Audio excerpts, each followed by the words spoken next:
ಒಂದು ಸುಂದರವಾದ ಹಳ್ಳಿಯಲ್ಲಿ ಚಿಕ್ಕದಾದ ಮಣ್ಣಿನ ಮನೆಯಿತ್ತು. ಆ ಮನೆಯಲ್ಲೊಬ್ಬ ಜಿಪುಣ ಅತ್ತೆ ವಾಸಿಸುತ್ತಿದ್ದರು. ಅವಳ ಹೆಸರು ಗಂಗಮ್ಮ. ಗಂಗಮ್ಮ ಬಹಳ ಕಂಜೂಸು. ಅವಳು ಅಕ್ಕಿ, ಹಣ ಯಾವುದನ್ನೂ ಸುಲಭವಾಗಿ ಕೊಡುತ್ತಿರಲಿಲ್ಲ. ಮನೆಯಲ್ಲಿದ್ದ ಎಲ್ಲವೂ ಅವಳು ತಾಳೆ ಹಾಕಿ ಇಡುತ್ತಿದ್ದಳು. ಗಂಗಮ್ಮನ ಮಗ ರಾಘವನು ಒಳ್ಳೆಯ ಮನಸ್ಸಿನ ಯುವಕ.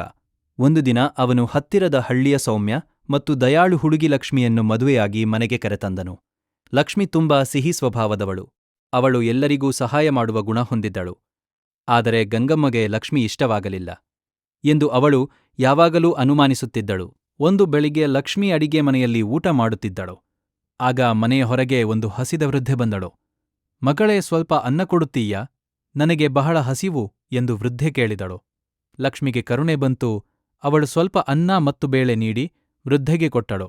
ವೃದ್ಧೆ ಸಂತೋಷದಿಂದ ಆಶೀರ್ವಾದ ನೀಡಿ ಹೋಗಿಬಿಟ್ಟಳು. ಅಷ್ಟರಲ್ಲಿ ಗಂಗಮ್ಮ ಅಲ್ಲಿ ಬಂತು. ಏನು ಮಾಡಿದ್ದೀಯಾ?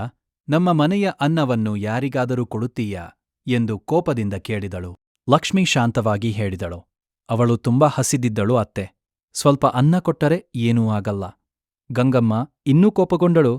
ಇನ್ನೊಮ್ಮೆ ಹೀಗೆ ಮಾಡಿದರೆ ಮನೆ ಬಿಟ್ಟು ಹೋಗಬೇಕು ಎಂದು ಎಚ್ಚರಿಸಿದಳು. ಆದರೆ ಲಕ್ಷ್ಮಿ ತನ್ನ ಒಳ್ಳೆಯ ಮನಸ್ಸನ್ನು ಬದಲಾಯಿಸಲಿಲ್ಲ. ದಿನಗಳು ಕಳೆದವು. ಅವಳು ಯಾವಾಗಲೂ ಹಸಿದವರಿಗೆ ಸಹಾಯ ಮಾಡುತ್ತಲೇ ಇರುತ್ತಿದ್ದಳು. ಒಂದು ದಿನ ಗಂಗಮ್ಮ ಮಾರುಕಟ್ಟೆಗೆ ಹೋಗಿದ್ದಳು. ಮನೆಗೆ ಹಿಂದಿರುಗುವಾಗ ಭಾರೀ ಮಳೆ ಶುರುವಾಯಿತು. ಗಾಳಿ ಜೋರಾಗಿ ಬೀಸುತ್ತಿತ್ತು. ಗಂಗಮ್ಮ ಒದ್ದೆಯಾಗಿ ಬಿಟ್ಟಳು.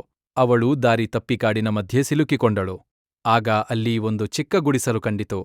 ಒಳಗೆ ಹೋದಾಗ ಅಲ್ಲಿ ಒಬ್ಬ ವೃದ್ಧೆ ಕುಳಿತಿದ್ದಳು. ಅವಳು ಅದೇ ವೃದ್ಧೆ, ಲಕ್ಷ್ಮಿಗೆ ಅನ್ನ ಕೊಟ್ಟಿದ್ದವಳು. ವೃದ್ಧೆ ಮೃದುವಾಗಿ ಹೇಳಿದಳು, ಬನ್ನಿ ಅಮ್ಮ, ನೀವು ಒದ್ದೆಯಾಗಿದ್ದೀರಿ. ಒಳಗೆ ಬಂದು ಬೆಂಕಿಯ ಬಳಿ ಕುಳಿತುಕೊಳ್ಳಿ. ಗಂಗಮ್ಮಗೆ ಆಶ್ಚರ್ಯವಾಯಿತು. ವೃದ್ಧೆ ಅವಳಿಗೆ ಬಿಸಿ ಕಂಜಿ ಕೊಟ್ಟಳು. ಗಂಗಮ್ಮ ತಿಂದಳು ಮತ್ತು ಬಿಸಿ ಪಡೆದುಕೊಂಡಳು. ಸ್ವಲ್ಪ ಹೊತ್ತಿನ ನಂತರ ವೃದ್ಧೆ ನಗುತ್ತ ಹೇಳಿದಳು, ನಿಮ್ಮ ಸೋಸೆ ತುಂಬಾ ಒಳ್ಳೆಯವಳು. ಅವಳು ನನ್ನ ಹಸಿವು ನೀಗಿಸಿದಳು. ಒಳ್ಳೆಯತನ ಯಾವಾಗಲೂ ಫಲ ಕೊಡುತ್ತದೆ. ಅದನ್ನು ಕೇಳಿ ಗಂಗಮ್ಮಗೆ ತನ್ನ ತಪ್ಪು ಅರಿವಾಯಿತು.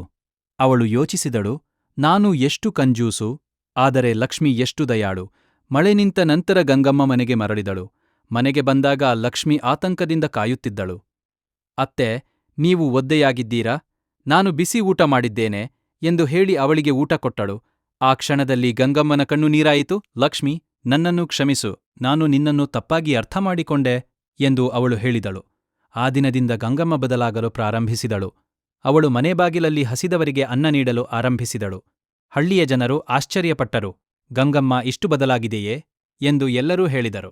ಲಕ್ಷ್ಮಿಯ ಒಳ್ಳೆಯ ಮನಸ್ಸು ನಿಧಾನವಾಗಿ ಗಂಗಮ್ಮನ ಹೃದಯವನ್ನು ಮೃದುವಾಗಿಸಿತು. ಹಳ್ಳಿಯಲ್ಲಿ ಆ ಮನೆ ಈಗ ಸಂತೋಷದಿಂದ ತುಂಬಿತ್ತು. ಸಂಜೆ ಹೊತ್ತು ಮನೆ ಮುಂದೆ ತುಳಸಿ ಕಟ್ಟೆಯ ಬಳಿ ದೀಪ ಬೆಳಗುತ್ತಿತ್ತು.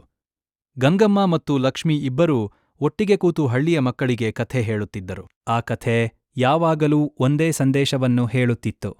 ಒಳ್ಳೆಯ ಮನಸ್ಸು ಮತ್ತು ದಯೆ ಯಾವಾಗಲೂ ಜೀವನವನ್ನು ಸುಂದರ ಮಾಡುತ್ತದೆ.